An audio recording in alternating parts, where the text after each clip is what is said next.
दर्शकबिन अहिले हामी आइपुगेका छौँ तुलसीपुरमा र अहिले तुलसीपुर वितरण केन्द्र नेपाल विद्युत प्राधिकरणमा छौँ र यही क्रममा अहिले हाम्रो माझमा हुनुहुन्छ यस कार्यालयका कार्यालय प्रमुख जगन्नाथ लामिछाने सर। उहाँसित के जानकारी लिन गइरहेका छौँ। सरलाई स्वागत छ। धन्यवाद सर। कति भयो हजुर यस कार्यालयमा आएको? मेरो करिब 2 वर्ष पुग्न लाग्यो। 2 वर्षको अन्तरालमा यस वितरण केन्द्रका राम्रा कामहरूको बारेमा छोटकरीमा भनिदिनु न सर। अब कार्यालयमा नियमित हुने काम र विद्युत सप्लाईलाई चाहिँ सुचारू तवरले चाहिँ सेवा प्रदान गर्नु हाम्रो मुख्य उद्देश्य हो। त्यो नियमित भरपर्दो र चाहिँ गुणस्तरीय विद्युत सेवा सप्लाई गर्ने सन्दर्भमा यहाँ भएका र त्यसलाई चाहिँ गुणस्तर वृद्धि गर्नुपर्ने कामहरूमध्ये विद्युत सप्लाई नियमिततालाई मुख्य महत्त्वपूर्ण चाहिँ कामको रूपमा लिई चाहिँ हामीले चाहिँ नियमितलाई चाहिँ सुधार गरेका छौँ। विद्युत नियमितता जुन आन्तरिक कारणबाट र बाह्य कारणबाट विद्युत चाहिँ अवरुद्ध हुने सिर्जनाहरू हुन्छ त्यो मध्ये आन्तरिक हाम्रो कारणबाट हुने चाहिँ विद्युत अवरुद्ध हुने क्रमलाई चाहिँ हाम्रो प्रयासले घटाउन सक्ने लेभलसम्म चाहिँ हामी प्रयासरत गरेका छौँ। एउटा अर्को चाहिँ हाम्रो कार्यालय अन्तर्गतका आन्तरिक सुधार अन्तर्गत जस्तो बाँकी भएको तार उठाउने लगायतका त्यसपछि विद्युतीकरणका कुराहरूलाई चाहिँ अगाडि बढाउने काम चाहिँ पनि हामीले चाहिँ गरिरहेका छौँ। सर अहिले लकडाउनले गर्दा धेरै समस्या पर्यो सबै क्षेत्रलाई। हाम्रो कार्यालय पनि त्यसबाट अछुत भएन होला हैन सर?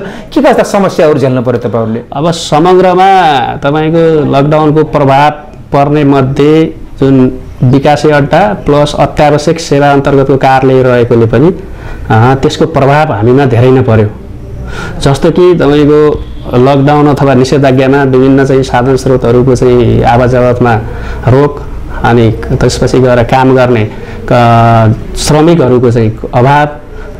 तर यस्तो अवस्थामा पनि अत्यावश्यक सेवाको रूपमा नियमित विद्युत आपूर्ति गर्नु चाहिँ हाम्रो लागि चाहिँ अलिकति कठिनै हुँदो रहेछ जुन चाहिँ लकडाउन र चाहिँ यो निषेधाज्ञाले।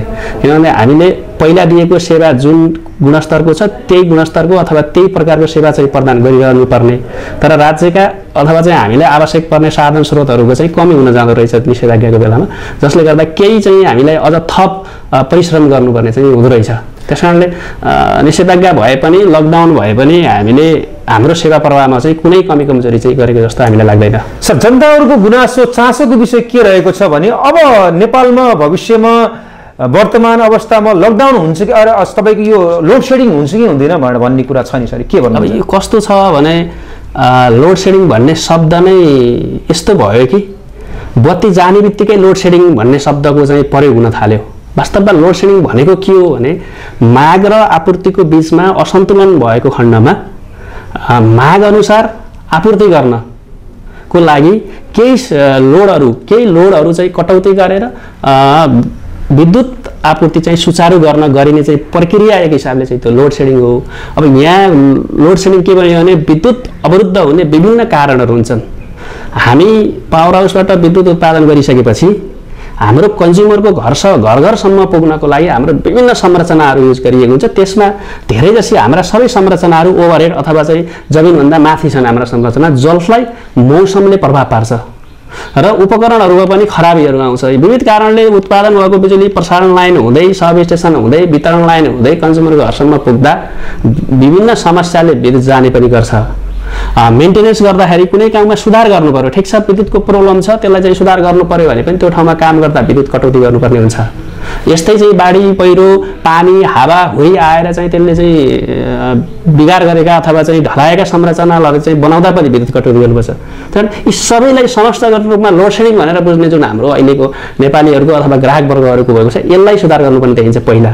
र अब चाहिँ लोड सेडिङ हुन्छ जस्तो चाहिँ मलाई लाग्दैन, किनभने हाम्रो उत्पादन धेरै नै हुने अवस्था भइसकेको छ। हामी चाहिँ लगभग वर्षायामहरूमा त हामी चाहिँ सफिसियन्ट रूपमा नै हाम्रो इनर्जी चाहिँ बच्ने जस्तो देखिन्छ भने पनि अब हिउँ सिजनहरूमा पनि लगभग हामीलाई पुग्ने बिजुलीहरू चाहिँ उत्पादन भइरहेको छ।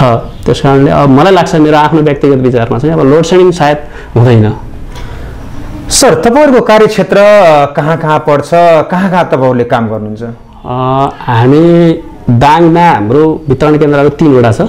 त्यो मध्ये चाहिँ हामीले तुलसीपुर वितरण केन्द्रलाई हेर्ने भनेको तुलसीपुर उपमहानगरपालिका, शान्तिनगर, बबई र दङमिश्रण गाउँपालिका लगायत सल्यानको कालीबाटी गाउँपालिकासम्म र यता राम्री कपुरकोटको सिमानासम्म चाहिँ हाम्रो चाहिँ कार्यक्षेत्र पर्छ।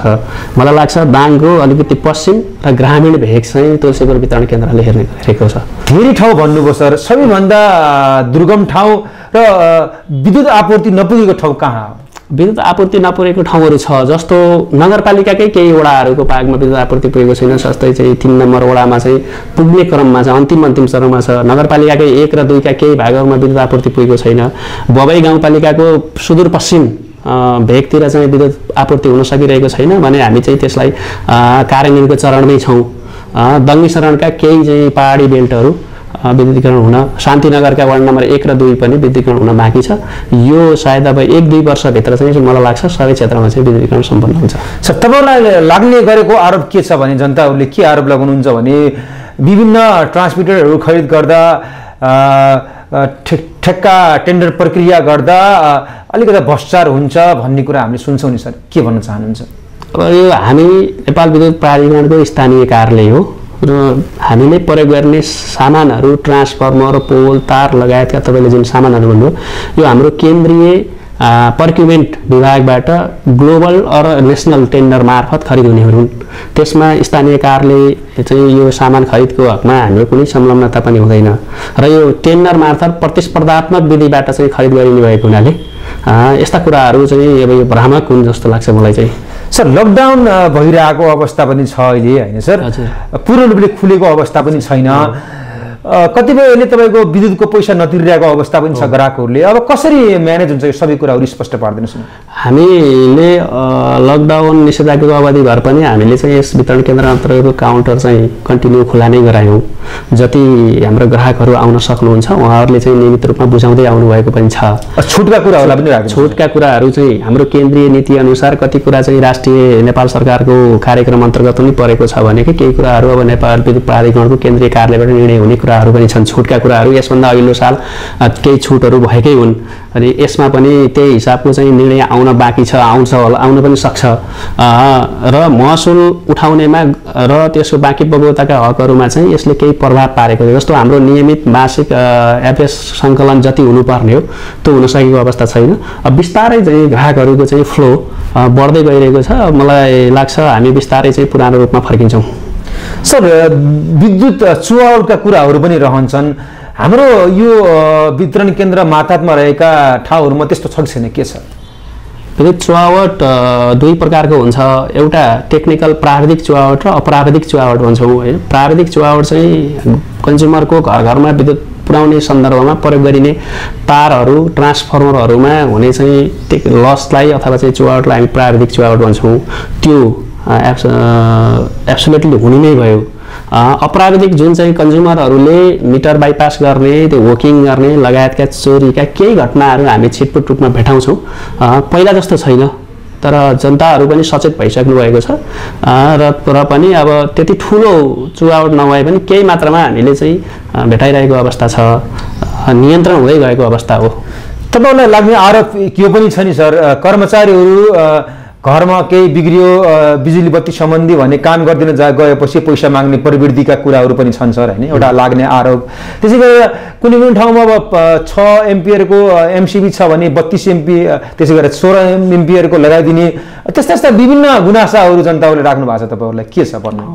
यस्तो छ, अब जनताहरूले राख्ने गुनासा र कार्यालयले प्रदान गर्ने सेवाहरूलाई चाहिँ कति ठाउँमा चाहिँ तारतम्य नमिलेका अवस्था पनि देखिन्छ। तर हामीले म आइसकेपछि यस कार्यालयबाट प्रदान गर्ने सेवाको हकमा तपाईँले भने जस्तो 6 एम्पियर प्रयोग गरेर 32 एम्पियर 16 एम्पियर प्रयोग गर्ने ग्राहकहरू धेरै हुनुहुन्थ्यो। उहाँहरूलाई हामीले चाहिँ सचेतना पनि दिने र यस्तो गर्न हुँदैन, कसैले चाहिँ इलेक्ट्रिसियनले अथवा हाम्रो कुनै पनि कर्मचारीले पनि त्यस्तो प्रस्ताव गर्छ भने त्यसलाई तपाईँले रिजेक्ट गर्नु होला। त्यस्तो प्रस्ताव चाहिँ कानुनी सिस्टमेटिक तरिकाले चाहिँ त्यो अपग्रेड गर्नुपर्ने हुन्छ, नत्र विद्युत चुहावट अन्तर्गत हामी कारबाही गर्छौँ भनेर पनि हामीले भन्ने गरेका छौँ। र हामीले धेरै मलाई लाग्छ 1500 देखि 2000 जति ग्राहकको जति एमसिबीको प्रयोग गर्नुभएको छ त्यही अनुसारको लोड स्वीकृति पनि गरेका छौँ।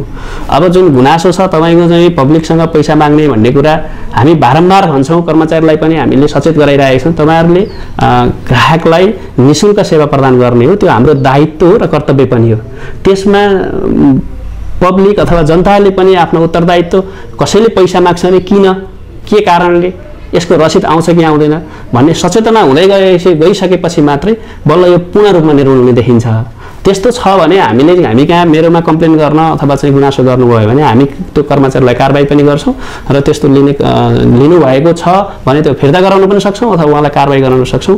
म यसै कार्यक्रम अन्तर्गत पनि तपाईँ मार्फत पनि चाहिँ कुनै पनि विद्युत कार्यालयले प्रदान गर्ने सेवा बापत जे राजस्व तिर्नुपर्छ कार्यालयमा तिरेर तपाईँले रसिद प्राप्त गर्नुहुन्छ त्यो बाहेकको कुनै पनि सेवा दिनु पर्दैन भनेर चाहिँ म यहाँ जानकारी गराउन पनि चाहन्छु। सर 2 फेज लाइनहरू कस्ता प्रवृत्ति भएकालाई दिने, 3 फेज कस्ता प्रवृत्ति भएकालाई दिने?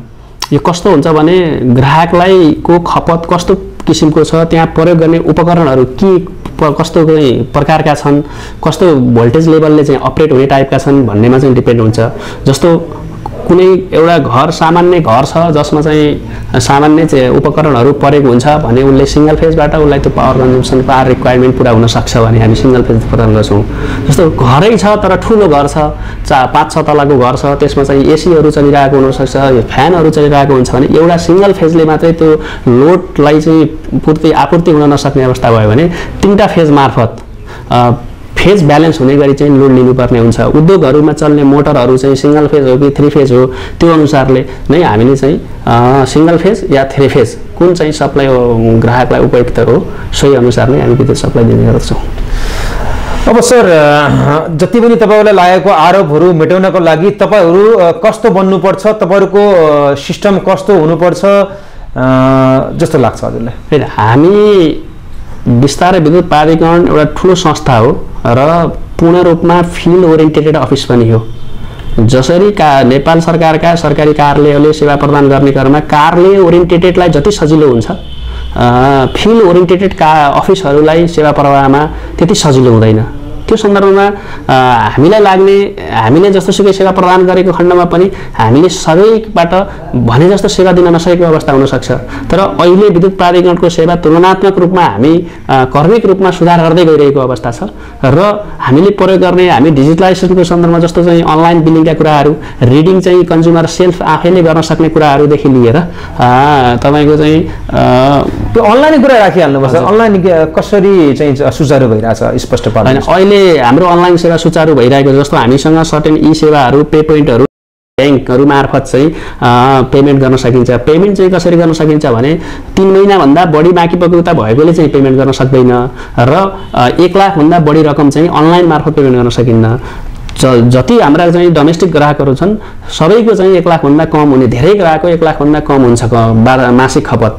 त्यही हिसाबले आफ्नो मोबाइल एप्लिकेसन प्रयोग गरेर पनि गर्न सकियो, ब्याङ्कको एप्लिकेसन प्रयोग गरेर गर्न पनि सकियो अथवा यी सेवा पेमेन्ट जस्ता संस्थाहरू थ्रुबाट पनि हाम्रो महसुल भुक्तानी गर्न सक्ने व्यवस्था अहिले छ। त्यस्तै गरी जुन लकडाउन र यो निषेधाज्ञा बेलामा जुन हामीले मिटर रिडिङहरू फिल्डमा फटाउन सकेनौँ त्यो अवस्थामा ग्राहकहरूले आफ्नो खपत वास्तविक खपत कार्यालयमा चाहिँ ल्याउनको लागि हामीले अनलाइन मिटर रिडिङ सिस्टम पनि चलाएका छौँ जो नेपाल विद्युत प्राधिकरणको एप्लिकेसन मार्फत आफू रजिस्टर भएर आफू मिटरमा चढेको अङ्क आफै चढाएर आफै मिटर रिडिङ गर्न सक्ने व्यवस्था पनि लागू गरिएको छ। सर विभिन्न उद्योगहरू, ठुला उद्योगहरू त्यसै क्रसर व्यवसायहरूलाई दिने लाइनहरू के कस्तो चाहिँ छ? अब यस्तो हुन्छ, अब क्रसर अथवा उद्योगहरूलाई चाहिँ ठुलो एमाउन्टमा चाहिँ विद्युत शक्ति आवश्यकता पर्ने हुन्छ। त्यसको लागि ट्रान्सफर्मरहरूको व्यवस्था गर्नुपर्ने हुन्छ। त्यो चाहिँ निजी क्षेत्रबाटै उनीहरू ट्रान्सफर्मर दिने सन्दर्भमा पनि भ्रष्टाचारका कुराहरू, अलिकति तपाईँको लेनदेनका कुराहरू सुन्छौँ कि सर हामीले? अब दाङ जिल्लाको परिवेश सायद अब हाम्रो क्षेत्रमा चाहिँ क्रसरहरू त्यति धेरै छैनन् होइन। अब हामीले चाहिँ सायद म आएपछि त मैले एउटा पनि क्रसरलाई सप्लाई दिएको छैन। सायद हामीले जुन 3 फेज सप्लाई दिन्छौँ कसैको पनि 3 फेज सप्लाई हामीले रोकेको अवस्था छैन। कस्तो छ भने तपाईँको 25 kVA भन्दा तलसम्मका विद्युत शक्ति माग गर्ने ग्राहकहरूलाई हामीले एनइएले कम्पलसरी विद्युत प्राधिकरणकै ट्रान्सफर्मर मार्फत चाहिँ विद्युत सप्लाई उपलब्ध गराइरहेका छौँ। 50 kVA सम्म माग गर्नेलाई प्राधिकरणको जडित ट्रान्सफर्मरले भ्याएमा दिन सक्ने अवस्थामा छौँ हामी। कहीँ सकिने अवस्था छ भने हामी दिन्छौँ। जो कन्ज्युमरले 50 kVA वा सोभन्दा बढी विद्युत शक्ति माग गर्नुहुन्छ त्यो अवस्थामा कन्ज्युमर आफैले नै ट्रान्सफर्मरको व्यवस्था गर्नुपर्ने कानुनी व्यवस्था छ। त्यही बमोजिम अब 50 kVA वा सोभन्दा माथि माग गर्ने ग्राहकहरूले चाहिँ लाइन आफूलाई पर्ने 50 केबी ट्रान्सफर्मर राख्ने भनिसकेपछि 11 केबी प्रसारण लाइन पनि निर्माण गर्नुपर्ने देखिन्छ। त्यो संरचनाहरू चाहिँ स्वयं निवेदकद्वारै अथवा ग्राहकद्वारै निर्माण गर्नुपर्ने हुन्छ र उहाँहरूले नेभी प्रागको मापदण्ड अनुसार तयार गरिसकेपछि हामीले त्यहाँ चाहिँ विद्युत आपूर्ति चाहिँ सुचारू गर्छौँ। सर बजेट भाषणमा के पनि भनिएको छ भने सुनेका छौँ भने हामीले न्यूनतम विद्युत खपत गर्नेलाई निःशुल्क भन्ने कुराहरू पनि के आशा होइन सर? के छ जानकारी तपाईँलाई भनिदिनुहोस्। अहिलेसम्मकोमा 10 युनिटसम्म खपत गर्ने निःशुल्क नै छ। अहिलेको बजेट भाषणकोमा सायद 20 युनिटसम्म भन्ने कुरो आएको छ। यो बजेट भाषण बजेट कार्यान्वयन साउन 1 गतेबाट लागू हुने बजेट हो पहिलो। त्यसपछि हामी नेपाल विद्युत प्राधिकरण स्वायत्त संस्था हो। त्यसमा हाम्रो बोर्ड माननीय ऊर्जा मन्त्रीज्यूको अध्यक्षमा नेपाल विद्युत प्राधिकरण बोर्ड हुन्छ। त्यो बोर्डले निर्णय गरिसकेर हामीलाई चाहिँ सर्कुलर आइसकेपछि हामी कार्यान्वयन फेर्न जान्छौँ। सायद अब साउन 1 गते आउन बाँकी नै छ, परिपत्र आउँछ होला सायद। त्यो आइसकेपछि हामी चाहिँ त्यही अनुसार अगाडि बढ्छौँ। यसरी आफ्नो कार्यालयको बारेमा विस्तृत जानकारीहरू दिनुभयो, धेरै धेरै धन्यवाद दिन चाहन्छौँ समय र संवादका लागि सर। हस्, धन्यवाद तपाईँलाई पनि।